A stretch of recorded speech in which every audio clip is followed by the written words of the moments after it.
Madame, Monsieur, merci d'être sur Télé Africa. Merci de regarder cette édition spéciale consacrée à l'actualité qui prévaut au Gabon. Vous le savez, le 19 mai dernier, la Cour internationale de justice a donc prononcé son arrêt au sujet du différend qui oppose le Gabon à la Guinée équatoriale depuis plusieurs années. Différend basé sur trois points principaux. Le premier sur la frontière terrestre, le second sur la frontière maritime et le troisième sur la souveraineté des îles Mbagné, Konga et Cocotier. La Cour internationale de justice qui a donc reconnu la propriété de la Guinée équatoriale sur les îles Mbagné, Konga et Cocotier, non sans demander de façon implicite au Gabon et à la Guinée équatoriale d'ouvrir peut-être des négociations quant à la suite du traitement de ce différend, sachant évidemment que ce rendu a également été favorable pour le Gabon pour ce qui est de la frontière terrestre, puisque certaines localités situées dans les alentours des villes de Mongomo et des Bébéines, selon le tracé de 1900, reviennent à la partie gabonaise et qu'il n'y a aucune frontière maritime proprement qui délimite proprement les deux pays. Donc ce sera l'objet de notre émission spéciale dans laquelle je donne l'opportunité et je permets à la société civile, ou Télé Africa permet une fois de plus à la société civile gabonaise de prendre part à ce débat qui enflamme la toile et les réseaux sociaux depuis plusieurs jours maintenant.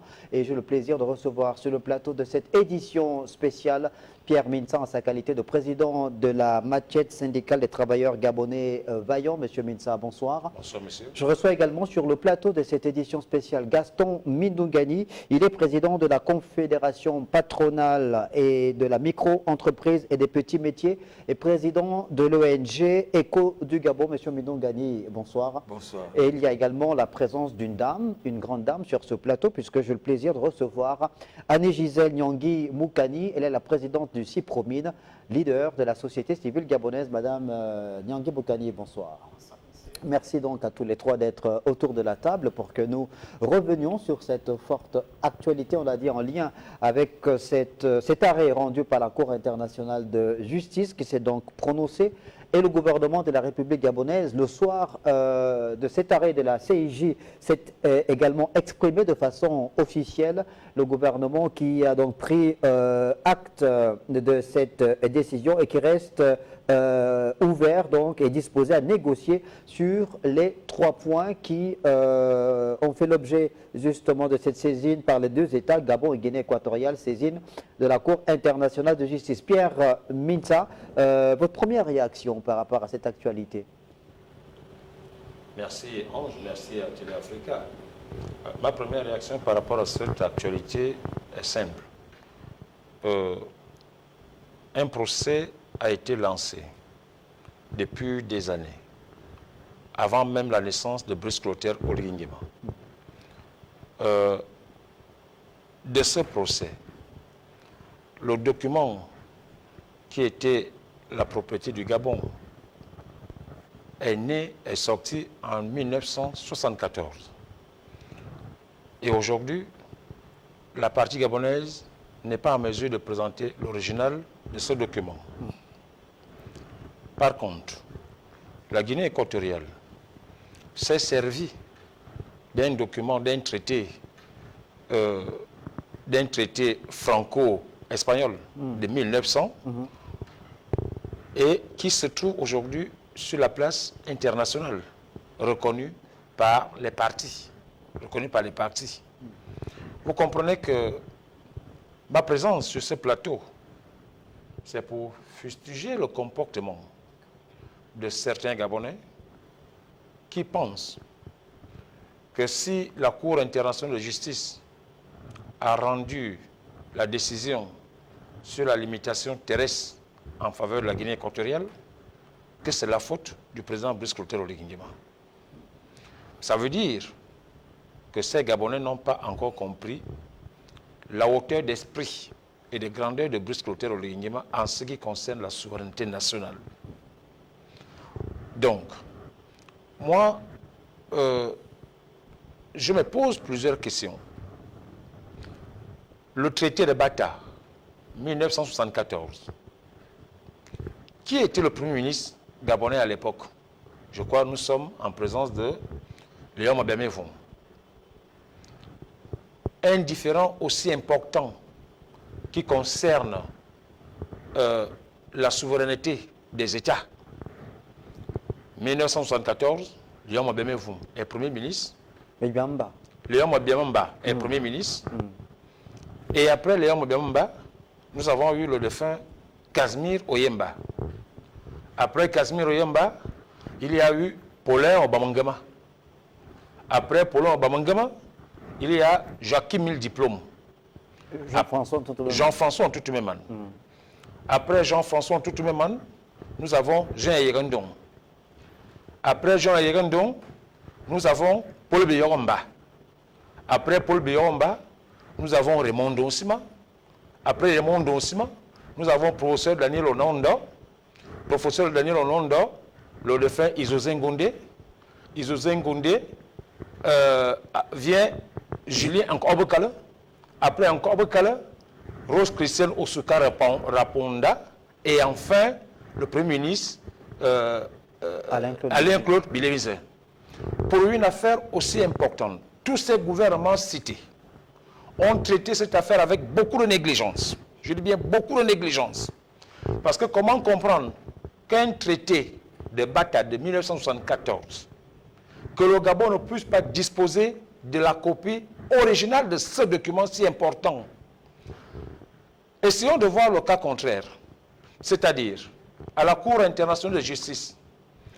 Puisque la communauté internationale renvoie toujours les États au corps de garde, si le Gabon avait ce document précieux, l'original de ce document précieux, ce qui est sûr, c'est que la Cour allait demander à la Guinée de laisser passer parce qu'il y a un traité Bata qui a été tenu en 1974. La faute revient encore une fois de plus à la partie gabonaise. Parce que dès lors que le traité est pris, il faut la ratification de ce traité. Or, il n'y a eu aucune ratification. Ça veut dire que tous ceux-là qui étaient là n'avaient pas pour ambition l'objet, l'intérêt général, mais chacun voulait tirer les ficelles à son petit niveau. Et il y a 2 jours, j'ai regardé, j'ai regardé l'extrait d'un grand homme politique d'antan, M. André Mbobam, qui a dit qu'il était le seul Gabonais à savoir, après Bongo, quelles sont les solutions qui étaient envisagées par Bongo pour régler ce problème à l'amiable. Bongo père était un homme sage, très sage. Je vous assure qu'il était un homme très sage. Et quand Mbobam le dit, il précise en disant, ces solutions qui étaient préconisées par le défunt Bongo étaient torpillées par ses propres collaborateurs. À partir de cet instant, l'opinion nationale est-elle en droit de jeter l'anathème sur le pauvre Brice Clotaire Oligui Nguema? Il faut que les gens comprennent, le traité de Bata se déroule en 1974. Alors, pour revenir sur les propos tenus par l'ancien ministre André Omba-Obam, paix à son âme, certains peuvent le considérer comme une forme de vérité à titre posthume, mais on n'en saura pas plus puisqu'il n'est plus parmi nous. Donc, on va éviter de nous focaliser sur ce propos. C'est revenu au goût du jour parce qu'il y a cette forte actualité-là. Mais toujours est-il que... Ce sont les archives. Oui, ce sont les archives, mais bon, c'est sa parole contre les faits aujourd'hui. Donc on ne saura jamais si cette parole-là était véridique, malheureusement. Donc on ne va pas revenir sur ça. Gaston Binougani, toujours est-il que ce que Pierre Minsa venait de décrire est une réalité, c'est que on fait aujourd'hui le constat que malheureusement il n'y a pas eu une véritable gestion de cette question-là du point de vue de la prise en compte des archives, de la sauvegarde de ces archives, de ces précieux documents qui auraient servi comme preuve irréfutable. Il a énuméré le nombre des gouvernements qui se sont succédés depuis les années 70 jusqu'à le gouvernement dirigé par Alain-Claude Billy Binzé. C'est assez incroyable qu'à ce niveau-là, on ait fait preuve d'autant de légèreté. Moi, je pense que le président Mitsa a dit quelque chose. Tout ce qu'il a dit là, c'est vrai. Il n'y a pas de raison qu'au Gabon, après un différend de ce genre et qu'il y a un traité, que les gens ne puissent pas avoir des archives. Sauf s'il y a des gens de mauvaise foi qui détiennent ces archives et compte tenu qu'ils ne trouvent pas profit, ils les gardent avec eux. Comment se fait-il que la Guinée équatoriale a un document qui détienne et que nous, on n'a que l'union qu'on présente comme élément de preuve? Je trouve que c'est un problème très sérieux, un problème des archives. C'est un problème incroyable. Parce qu'un problème de ce genre, comme on l'a dit, Omar Bongo, le défunt Omar Bongo Ondimba était un homme sage, il avait sa manière de régler les choses. J'ai compris que le président Oligui, c'est un stratège. C'est comme s'il voyait ces choses-là venir.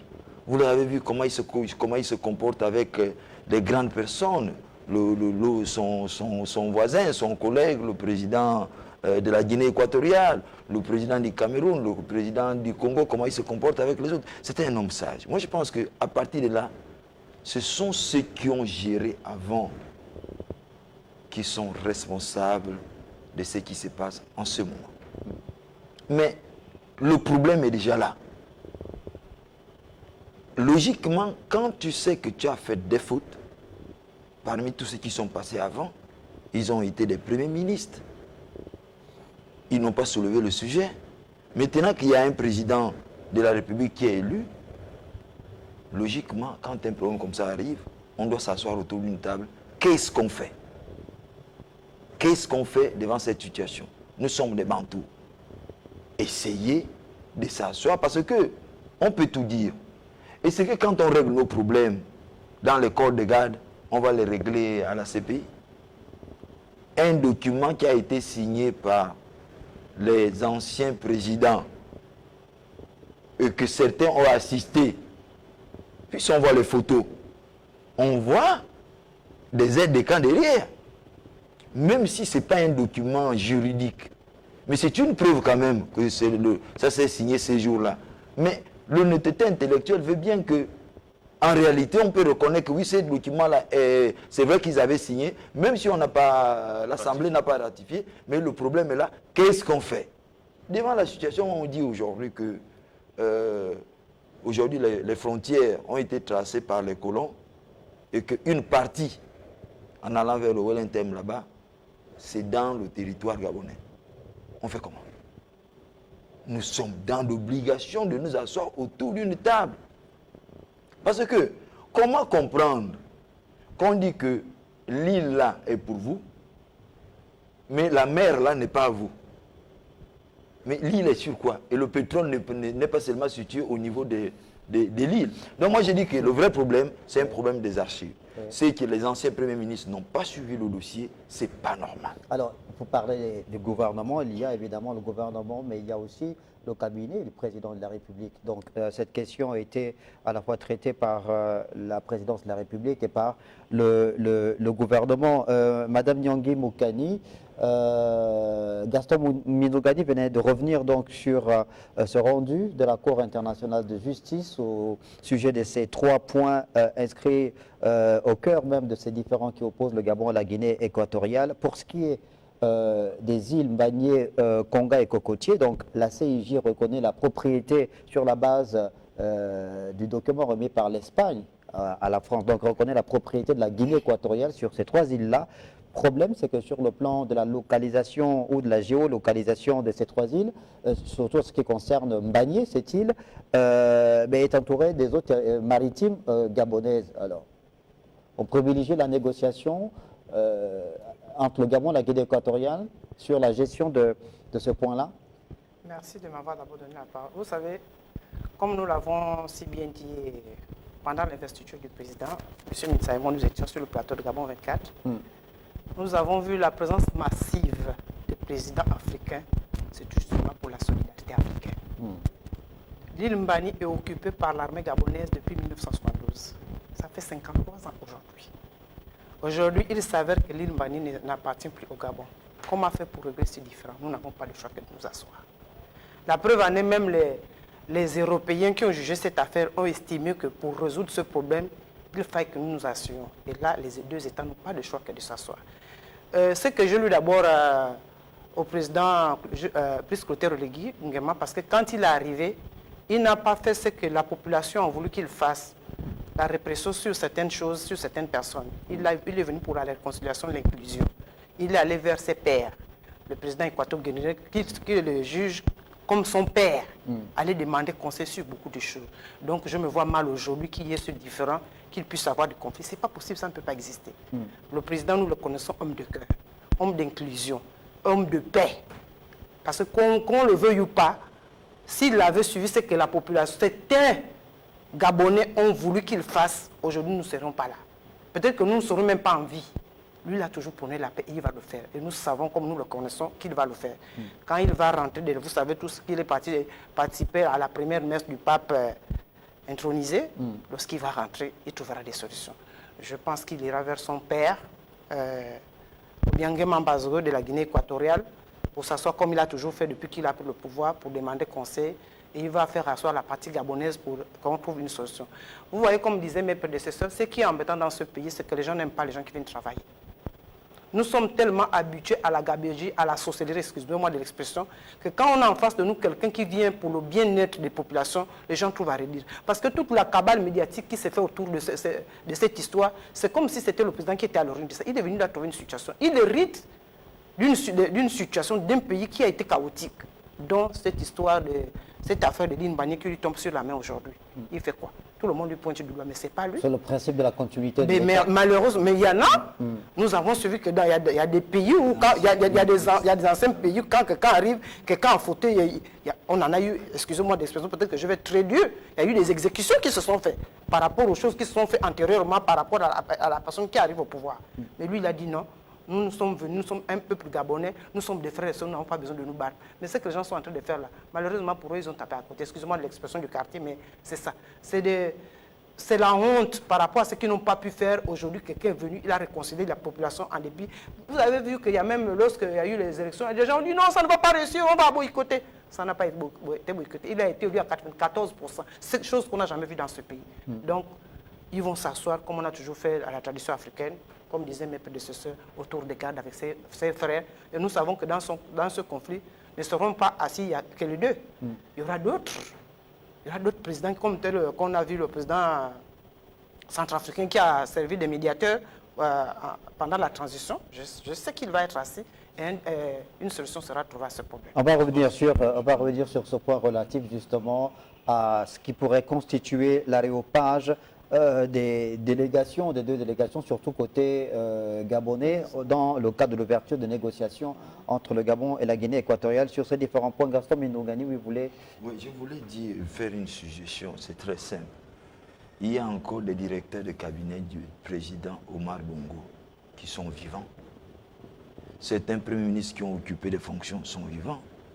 À l'époque, les plus anciens, on en parle de l'Embumba, qui sont là et tout ça. Vous avez les anciens ministres qui suivaient le pétrole, comme les Mouvaga, qui sont là. Il s'agit du Gabon. Il est nécessaire que le président de la République convoque ces personnes qui sont restées là depuis longtemps, que le président Oligui a même trouvé là-bas. Qu'ils viennent expliquer qu'une présidence de la République ne peut pas rester sans archives. Et que si c'est le cas, mais la loi est dure, mais ce sont des personnes qui doivent être punies sévèrement. Parce qu'il n'y a pas de raison qu'il y a beaucoup qui étaient autour du défunt président qui suivaient le dossier. Je suis convaincu qu'ils doivent quand même avoir un peu les traces de là où il y a 16 âges. Il y en a d'autres qui peuvent faire passer sur le mauvais cœur, parce qu'ils n'ont pas été choisis pour aller suivre le dossier et tout ça là. Donc, il s'agit là du Gabon. C'est comme quand une équipe de football va jouer quelque part. Tout le monde va au stade, mais tout le monde n'est pas entraîneur. Donc, le président Oligui est là. S'il y a des gens qui ont des informations, qui sont les Gabonais, qui ont travaillé au palais, qui connaissent exactement où les archives doivent se retrouver quelque part, qu'ils viennent remettre les archives. C'est très important. Maintenant, ce que nous demandons, c'est de s'asseoir autour d'une table. Nous sommes tous des Africains.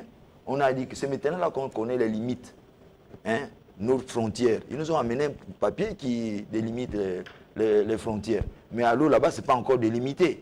Donc, si on veut limiter, on peut dépasser aussi l'île Mbagné pour dire que, puisque quand on regarde, les eaux, là, sont différents. Hein. Quand on regarde la couleur du Gabon et la couleur de la Guinée équatoriale, ce n'est pas la même couleur.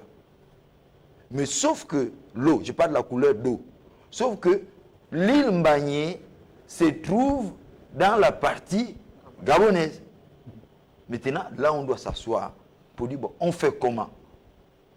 Soit on le gère ensemble, soit on trouve forcément des solutions. D'accord. Annie Gisèle Nyangui-Moukani, Oui, vous voulez compléter ajouter, en guise de complément? Oui. Oui. Vous savez, quand ce problème est arrivé, j'ai lu quelque part dans les réseaux sociaux quelqu'un qui a écrit en disant à qui a profité la mort du professeur Pambou Chivonda sur l'affaire de l'île. Parce que nous tous, nous savons que c'est lui qui suivait l'affaire de l'île Mbagné. Bon, vous voyez, quand les choses comme ça sortent, ça veut dire, ça peut prétendre à beaucoup des interprétations. Mais il peut y avoir aussi de la manipulation. Oui, je n'ai pas dit le Vous contraire. avez parlé des réseaux sociaux, donc... Oui, oui, mais malheureusement, aujourd'hui, quand on tape dans Google, réseaux sociaux, ce n'est pas forcément de la méchanceté qui sort de là. Et nous avons vu aujourd'hui que par rapport aux médias qu'il fallait solliciter à l'époque, aujourd'hui, avec ton téléphone, tu filmes l'information relayée, il suffit de la vérifier. Si elle est avérée, elle est exploitable. La vérification. Voilà, oui, c'est ce que j'ai dit. Oui. Donc, en fait, moi, je parle de ça parce que, justement, nous savons tous ici que celui qui était au cœur de cette affaire, en dehors de Madame, comment ça s'appelle, 3e, Monsieur Pambou Chivonda était celui qui suivait Madame Moranzo. Moranzo, voilà. Monsieur Pambou Chivonda, malheureusement, il est mort dans des conditions qui ne sont pas encore élucidées jusqu'à ce jour. Donc c'était juste un petit...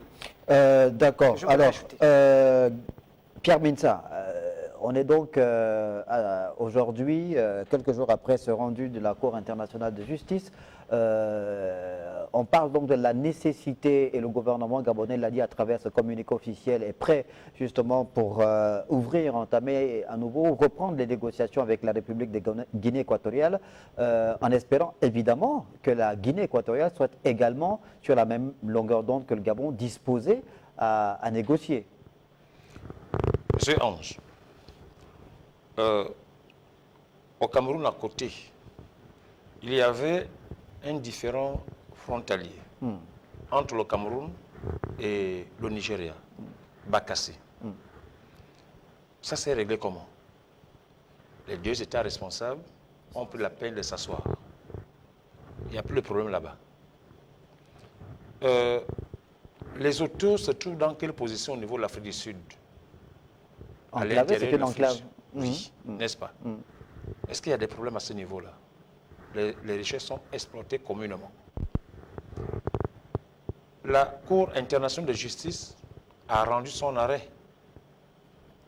Je voudrais rappeler qu'un mauvais consensus est mieux qu'un bon procès. Un mauvais consensus est mieux qu'un bon procès. Quand on parle du bon procès, ça veut dire qu'on aura le vainqueur et le vaincu.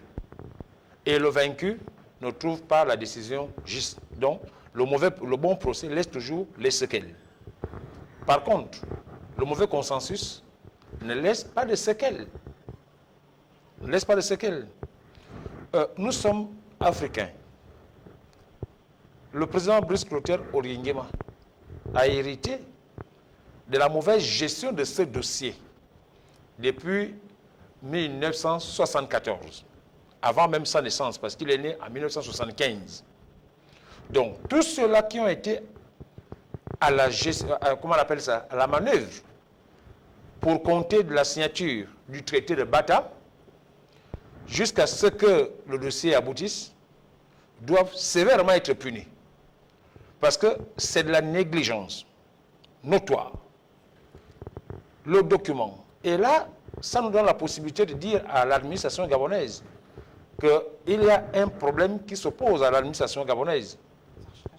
L'archivage. Voilà les documents importants. on ne puisse pas voir l'original. On ne sait pas où trouver ce document original. Moi, mon problème ici, c'est parce que les gens pensent que cette décision qui vient de la CPI, de la CIG, est du fait que M. Brice Clotaire Oligui-Nguema n'a pas mené à bien sa diplomatie. C'est du mensonge. On n'a même pas eu une diplomatie quand le dossier est déjà en cours d'aboutissement. Mais je mets tout le monde à l'épreuve. Que Brice Clotaire Oligui-Nguema, président fraîchement élu, il fera ce qu'il sait faire pour être en contact direct avec ses pairs chefs d'État africains. Alors, il y a ce point, le premier, celui en rapport avec les îles Mbagné. L'île Mbagné est donc une propriété légale de la Guinée équatoriale selon l'arrêt de la Cour internationale de justice, donc rendu le 19 mai dernier, mais c'est une île qui est dans les eaux maritimes gabonaises. Sur le plan technique, pratique, on va vers des négociations qu'il faut nécessairement ouvrir parce que, comme on l'a si bien rappelé Madame Annie Gisèle Nyangui Moukani, sur cette île se trouve l'armée gabonaise depuis 1972. L'île ayant été reconnue comme étant propriété légale de la Guinée équatoriale. Ça signifie que les autorités équato-guinéennes peuvent activer le départ ou vont activer le départ de l'armée gabonaise de ce Vous êtes dans ma clôture. Vous êtes dans ma clôture. Légalement, cette île, selon la CIJ, appartient à la Guinée. Ça veut dire qu'à partir de maintenant, la Guinée peut dire à l'armée gabonaise de libérer l'espace. Or, c'est un espace qui est dans le territoire maritime gabonais. Donc, il faut nécessairement négocier.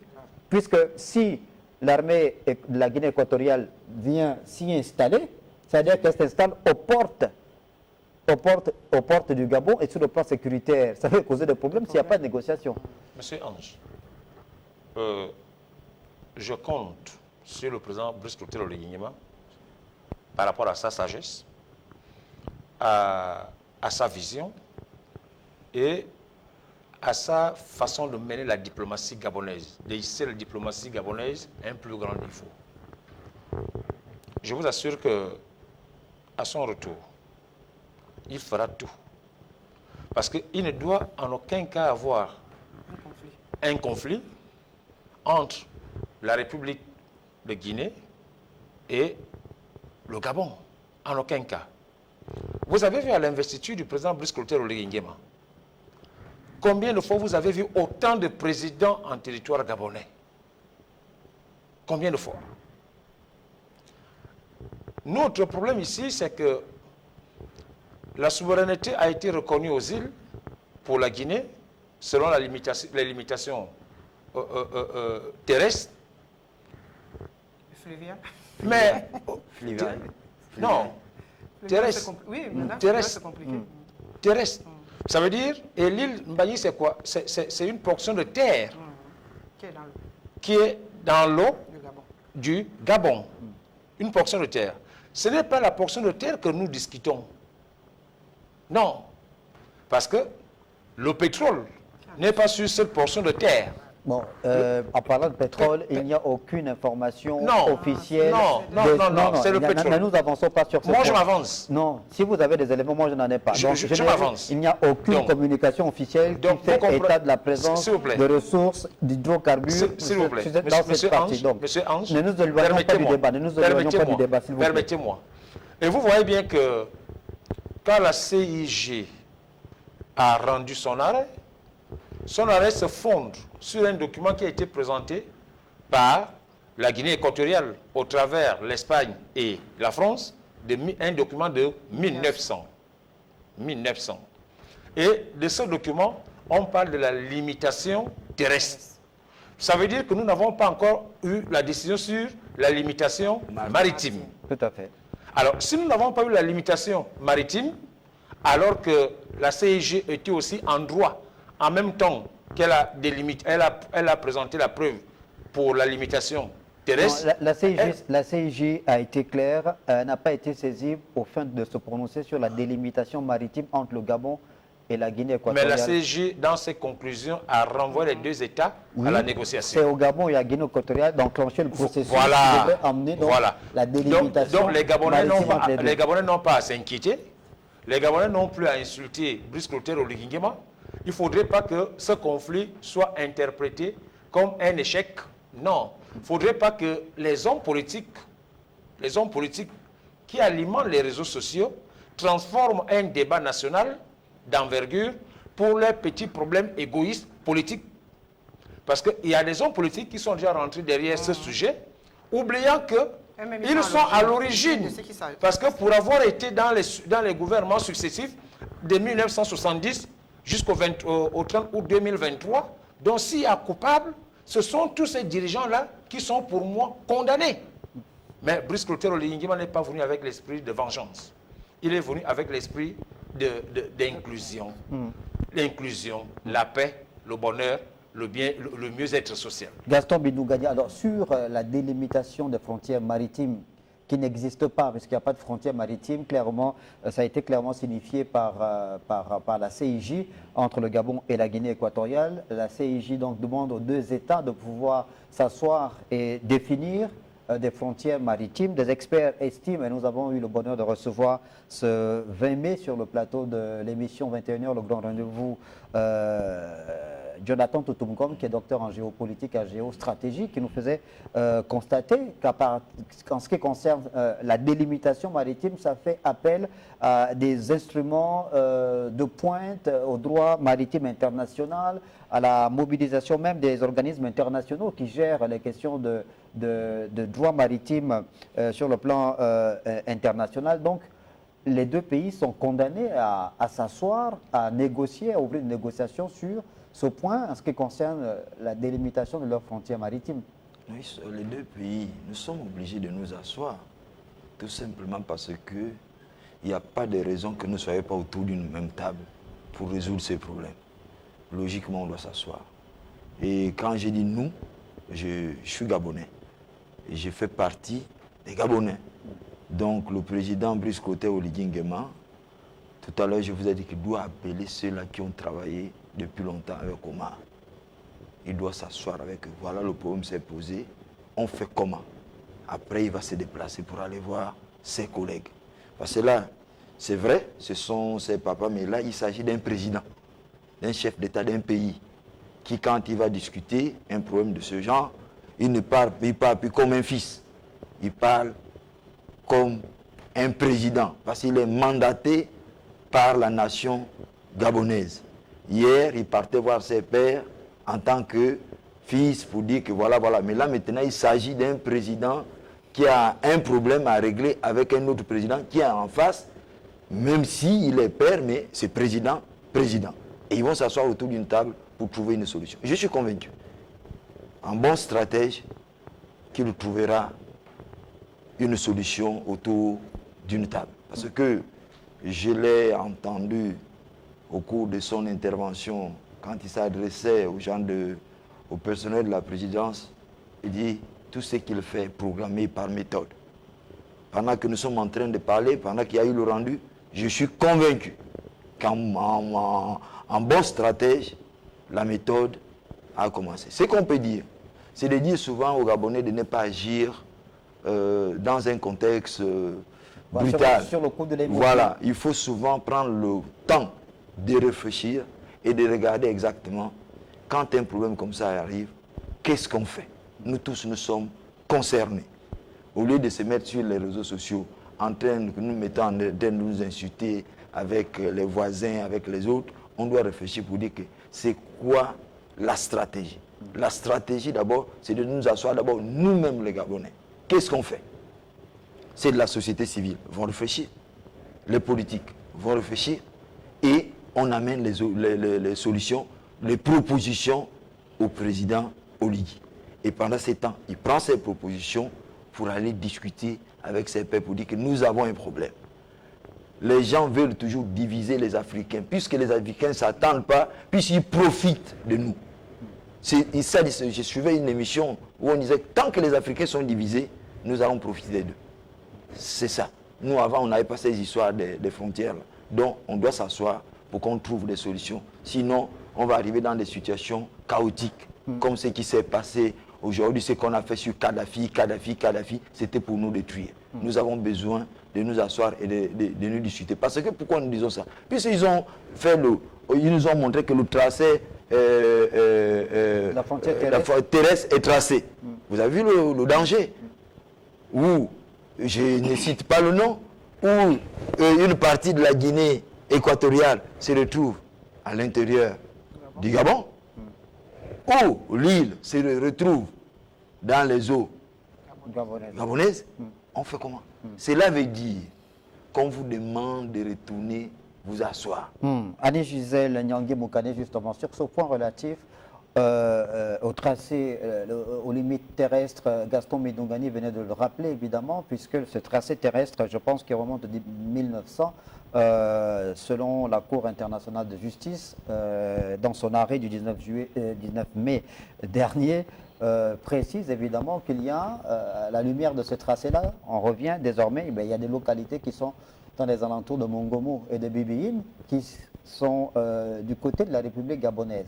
Alors on sait que le Gabon et la Guinée équatoriale sont deux pays frères qui ont une longue histoire d'amitié, qu'il y a une réalité anthropologique, sociologique, ethno-linguistique d'ailleurs, qui lie ces deux pays-là.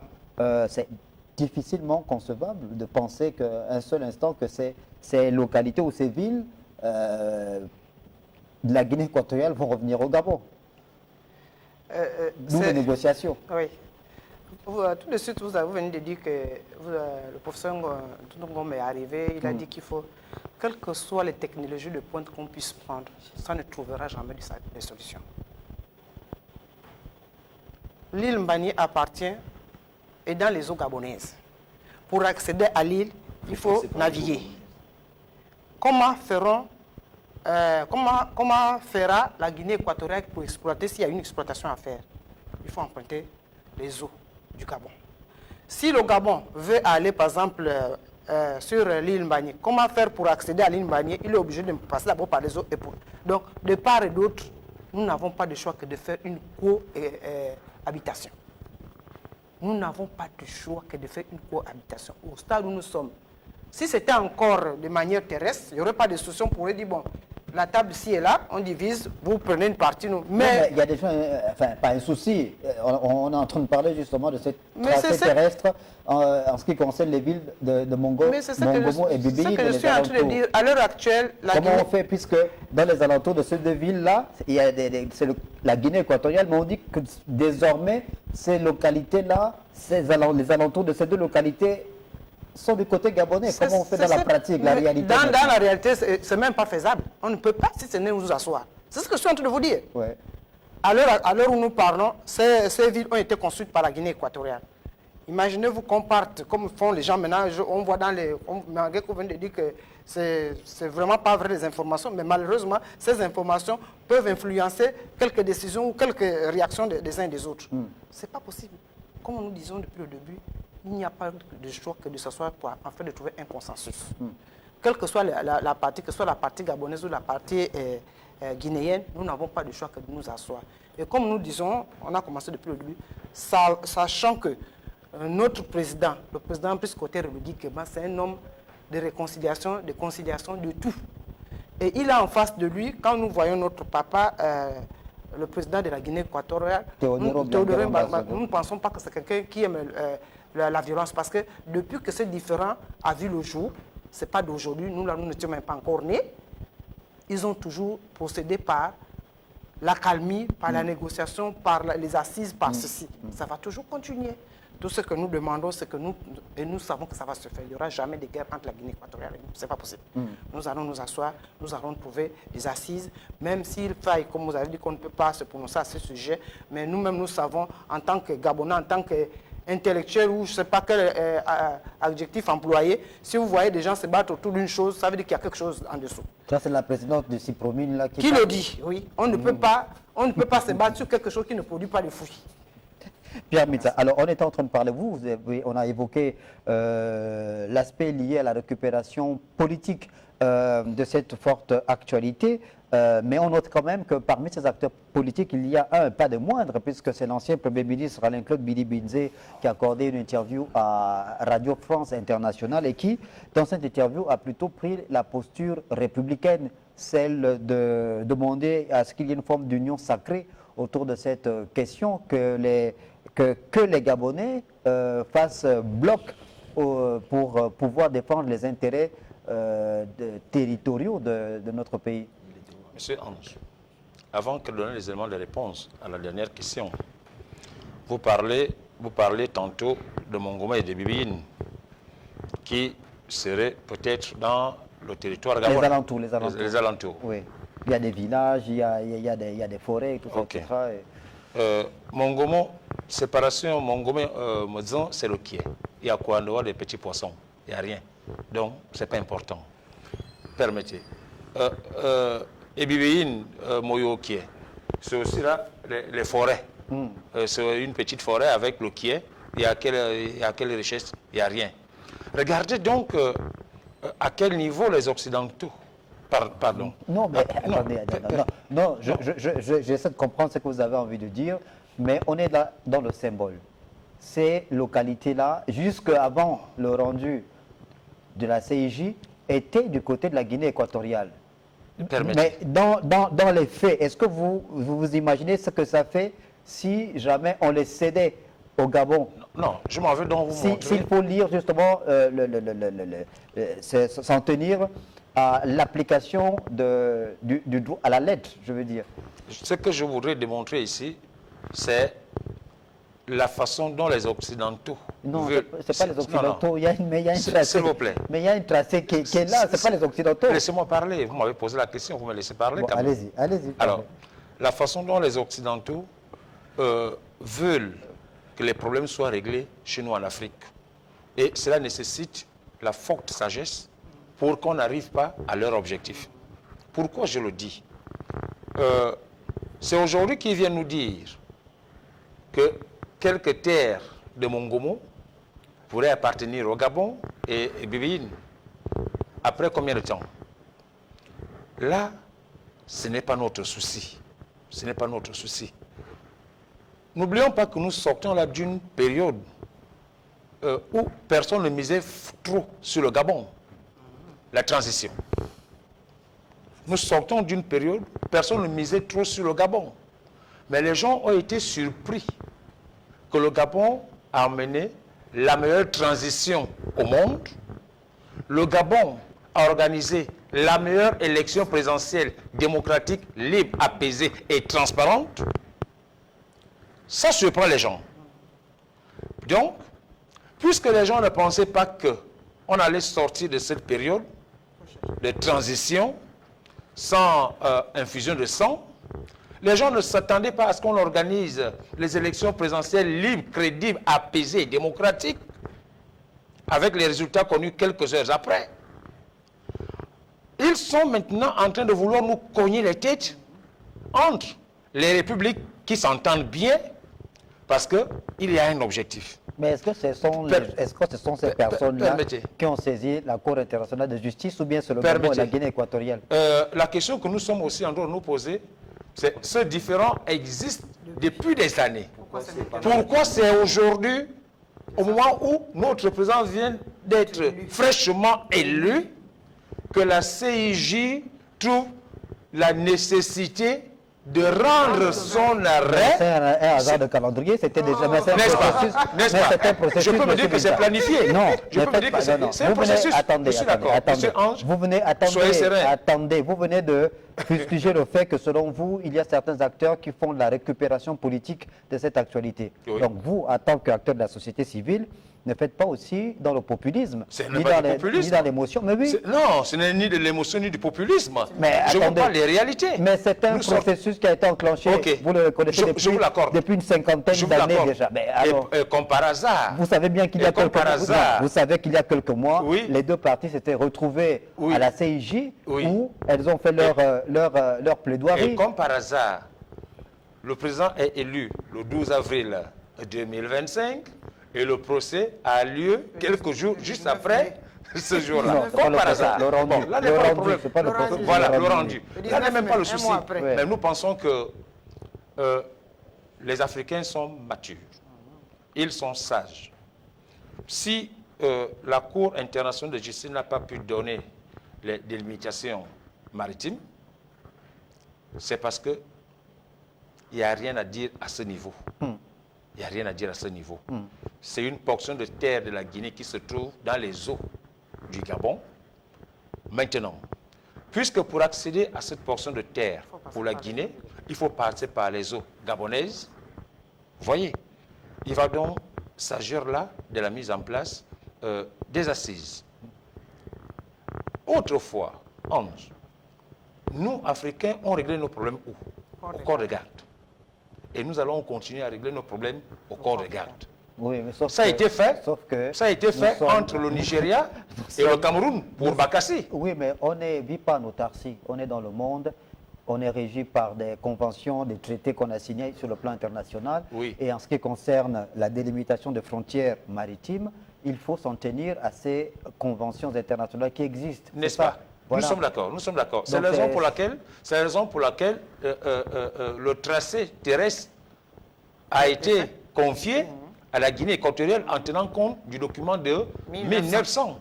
Vous voyez, nous ne contestons pas. Ça a été fait ainsi. Mais nous disons, pour l'harmonie qui règne entre Africains, pour cette solidarité qui règne entre Africains, il n'y aura pas de conflit, de conflit de sang entre le Gabon, la Guinée équatoriale, le Cameroun, le Congo et tous ces autres pays, parce que nous allons éviter le piège qui est tracé par les Occidentaux. Et en évitant, pour éviter ces pièges-là, nous n'avons pas autre choix que nous asseoir au corps de garde, parce que du corps de garde, on trouvera un meilleur consensus, sinon un consensus, meilleur ou mauvais, mais qui sera mieux que le bon procès qui vient d'être tenu par la CIG. Gaston Médougani, alors il y a ces négociations qui seront évidemment ouvertes.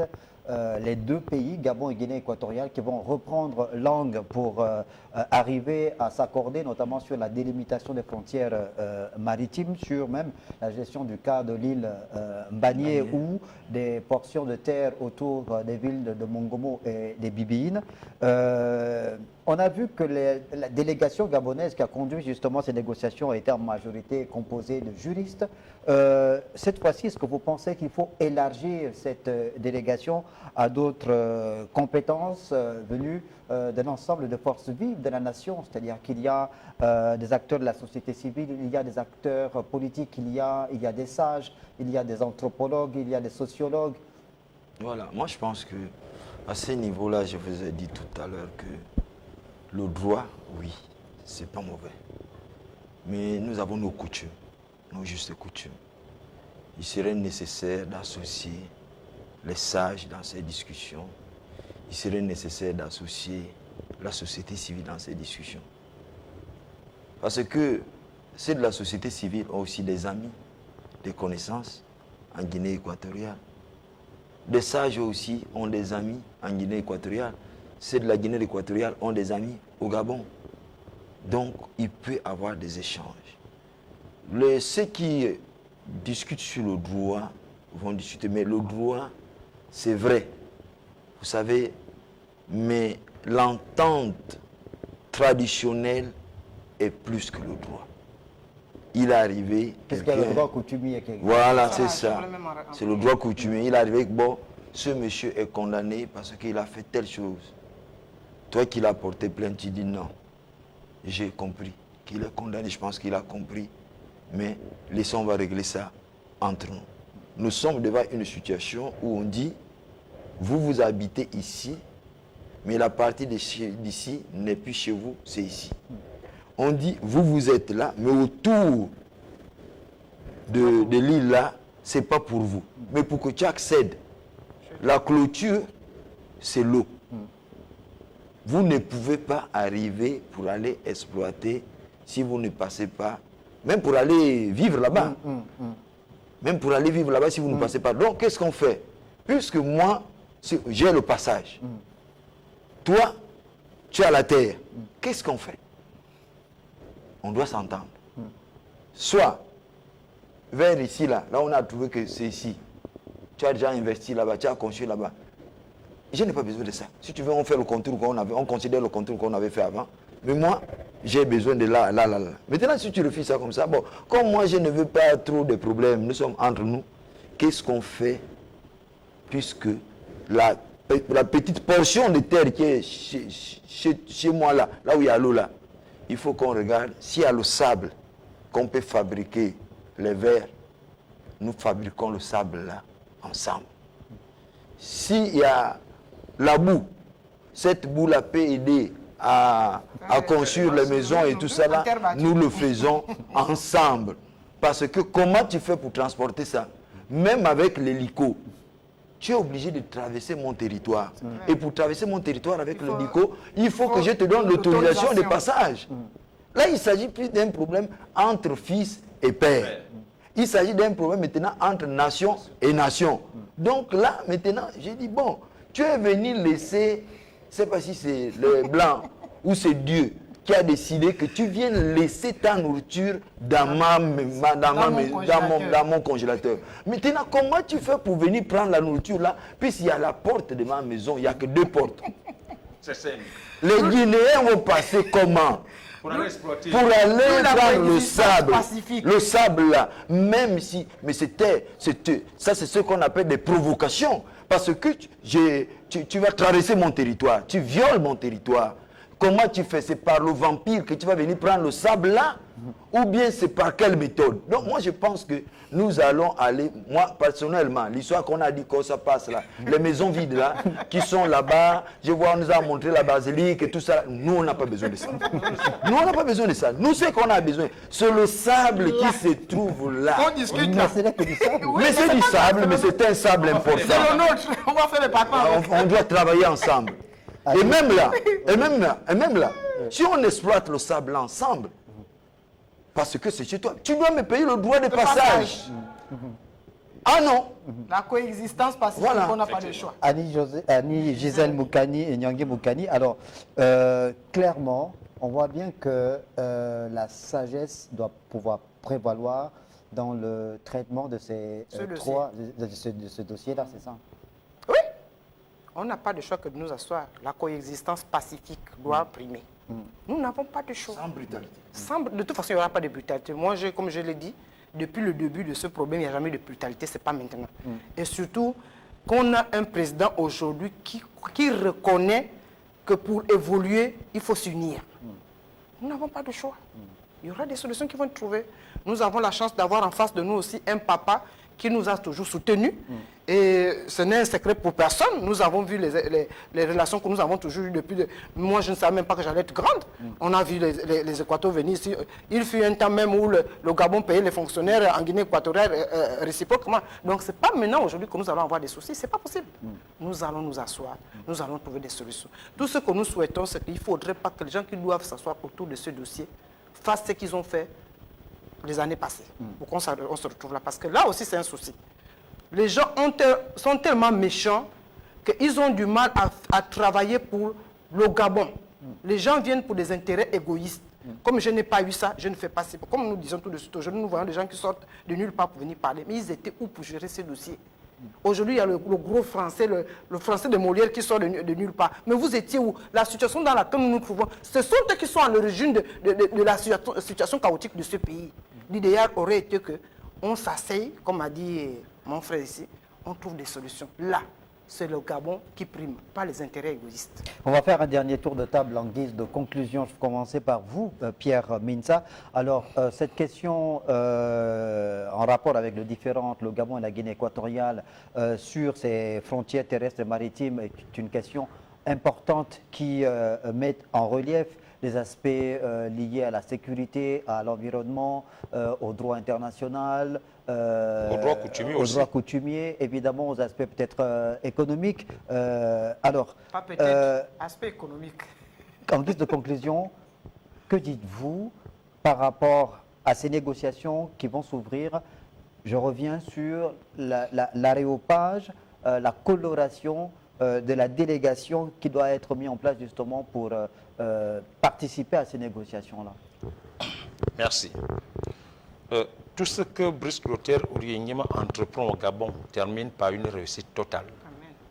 Depuis le 30 août 2023. Tout.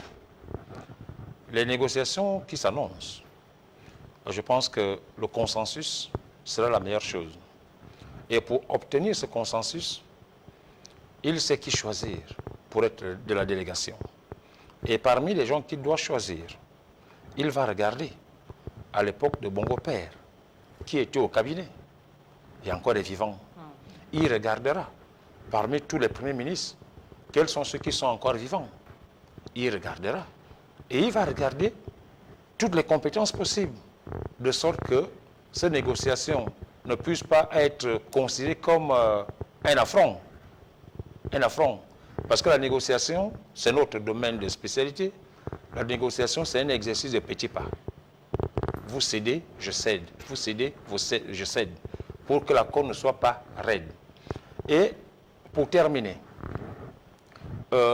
vous venez de dire que l'ancien Premier ministre, Alain Claude-Biélemizé, a demandé une force républicaine. Si je peux me résumer ainsi. Je suis d'avis avec lui. Parce que là, il n'est plus question qu'on dise c'est Oligui-Nguema, c'est X, mais moi, Pierre Minza, je dis ceci. Lui-même, Alain Claude-Biélemizé, Premier ministre hier, il n'a pas géré ce dossier. Il ne l'a pas bien géré. Même s'il n'a pas mis du temps comme Premier ministre, mais il a été porte-parole du président, de la présidence. Ça veut dire que il a échoué à ce niveau-là. Vous voyez, il a échoué. Et son appel à manifester le patriotisme nous touche tant.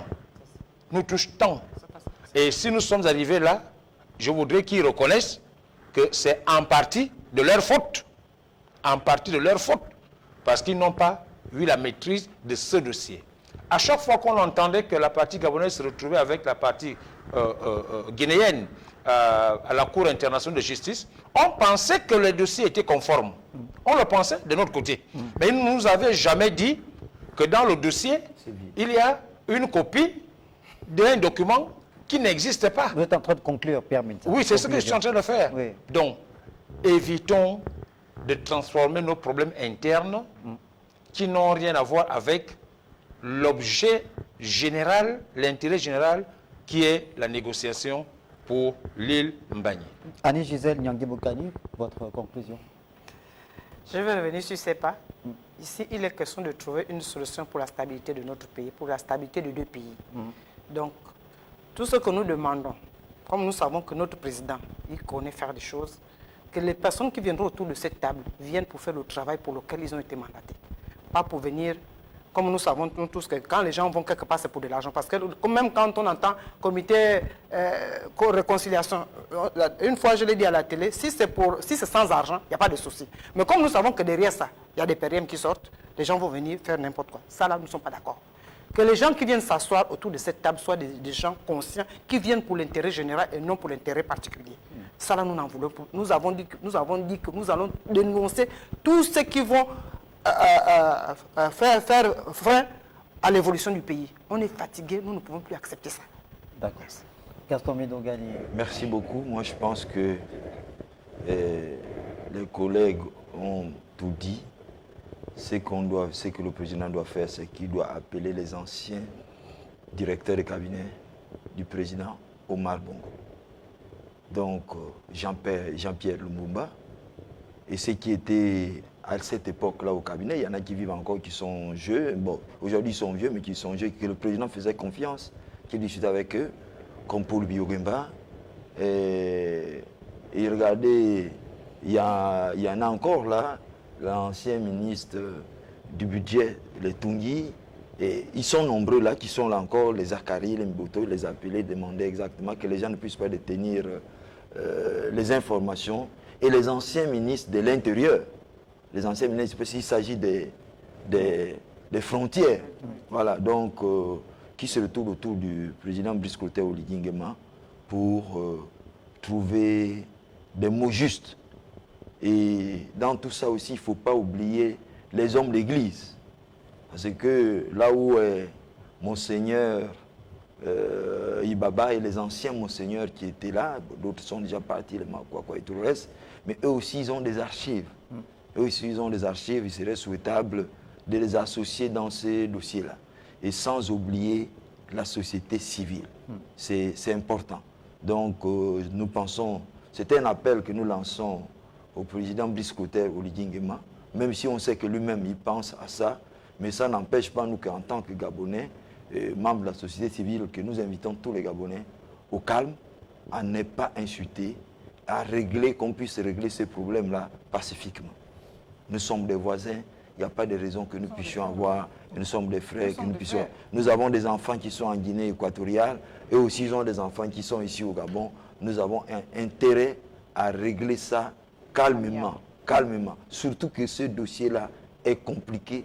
Il se trouve dans la maison du Gabon. La terre là est dans les eaux gabonaises. Gabon et Guinée équatoriale liés donc par un destin commun.